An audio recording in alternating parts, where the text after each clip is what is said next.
soak your sorrows with thanksgiving. But then goes on to say, oh, give thanks unto the Lord.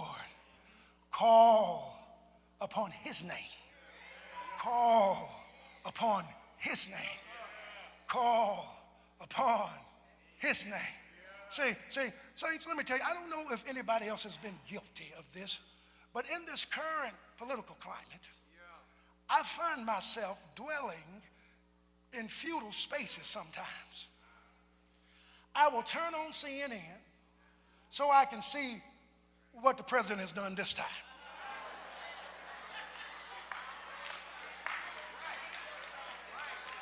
Let me see the hands. It's sad when you've got to the place where well, let me see what happened today. But one of the things that it challenged me to do is to stop putting a level of dependence into Washington and refocus my dependence on the Lord. Because this whole notion of calling upon his name is an issue of trust and dependence, and even greater, it's an issue of respect. And let me just tell you, for the young folks, let me go to Birdman. We need to put some respect on the name of the Lord. See, some of y'all didn't get that. Y'all go type it in Google, it'll come up. But see, saints, when you're at that point, it means you have to reassess your dependence.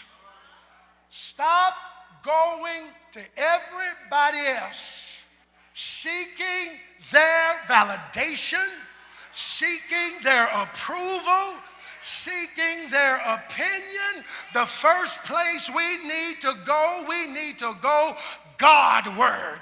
Because if you can trust God for a house, if you can trust God for a car, if you can trust God for your tuition, then you ought to be able to trust God to order the steps of your life. You ought to be able to trust God to handle that which has you at that point. Because let me tell you something, because if you go Godward, it'll cause you to look inward.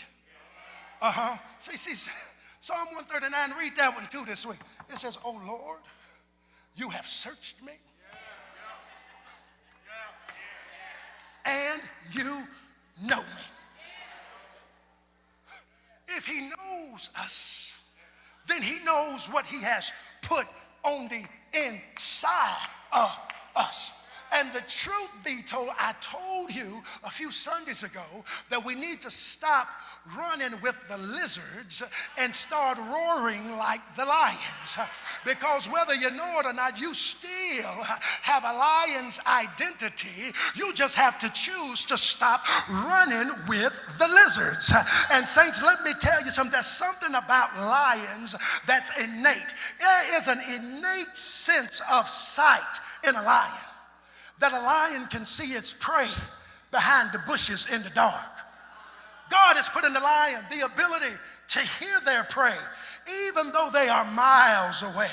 God has given the lion the ability to smell their prey, even from long distances. So what are you saying?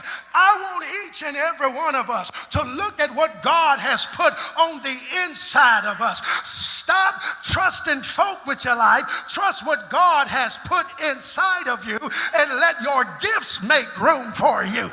Tap in. Y'all better hear me in this church. Tap into what's inside of you. And let me tell you something. Stop hiding your light. Trying to make folk not be intimidated. Trying to keep people from saying you arrogant or judgmental or you think you better. Now let me tell you something. If he put it in you, you better let it shine. And let me tell you why you better let it shine. I'm not telling you what Drumwright said. I'm telling you what Jesus said.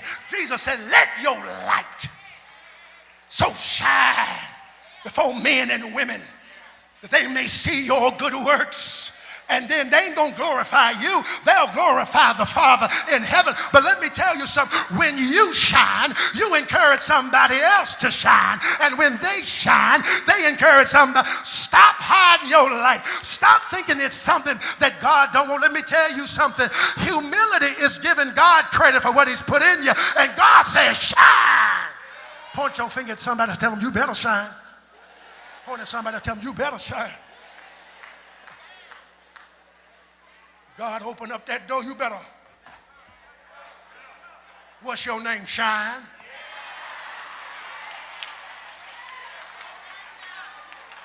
Stop singing this little light of mine if you're not.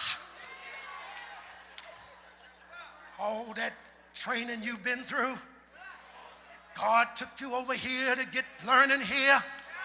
Maybe you got learning in the school of hard knocks.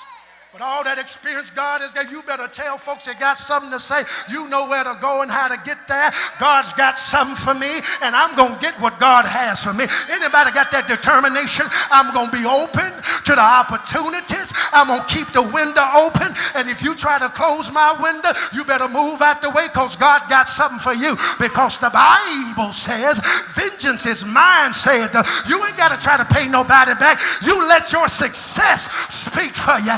You ain't got to argue, fight, cuss. Let your success silence what anybody has to say about you. You let your success speak for. Walk on in the room and let the success silence all your.